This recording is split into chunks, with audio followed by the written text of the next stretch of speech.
Okay. Come on, start.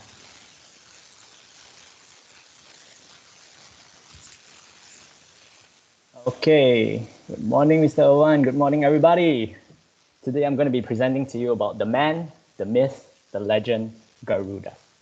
So, Garuda is a large mythical bird-like creature in Hindu and Buddhist mythology. Now, Garuda was a lesser divinity compared to Lord Vishnu and compared to a lot of other gods, but he was also commonly known as the mount of Lord Vishnu, which means the personal vehicle wherever he goes. Which is why today's presentation is sponsored by Garuda Indonesia. Kini lebih baik. Use code Thomas for 10% discount off the next flight. I'm just kidding, it's not 10%. Duh. Anyway, because Hinduism spread to Southeast Asia, Indonesia and Thailand were familiar to the idea of Garuda and how it looks like. This is a monument of Garuda in Indonesia, and this is a monument of Garuda in Thailand. Notice how these two monuments look different. In Indonesia, it's just a rocky color. In Thailand, it's a blend of red. But the thing is, Garuda, although they were the same stories, they were told by different people. So in essence, some people said Garuda has a golden body, while some said he had an emerald body. Some said Garuda had red wings, while some said Garuda had white wings. Some says he wears a crown, but some says Garuda doesn't have a crown. Some says he has 4 arms, but some says he has only 2 arms.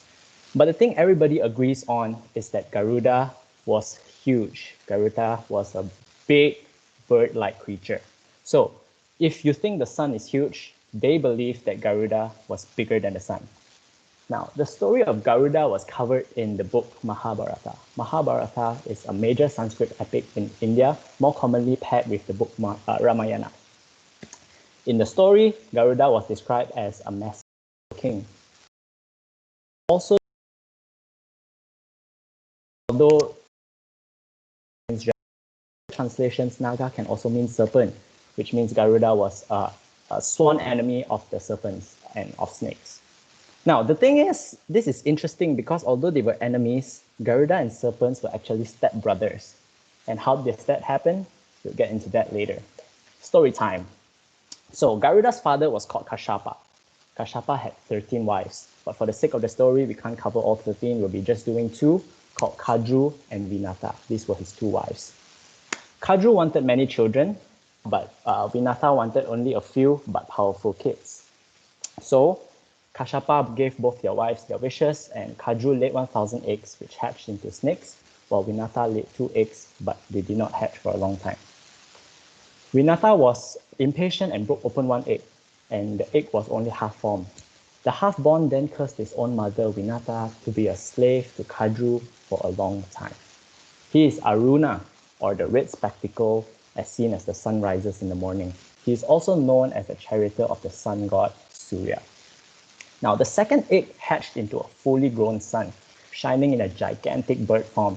He is known as Garuda, king of the birds. His mission was to release his mother from the curse. He approached the serpents to ask what it takes for freedom. It was Amrita, the elixir of immortality. It was a tough mission because Amrita belongs to the gods in the heavens and it was guarded very tightly. But of course, Garuda, as the main character, defeated all the gods and got Amrita as he flew back to his stepbrothers. On the way, Garuda met Vishnu. Now, Vishnu didn't stop him, but asked him for a favor instead.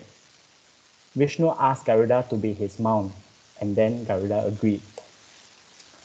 Now, Garuda brought Amrita to the Nagas and they kept their end of the bargain, and Vinata was set free.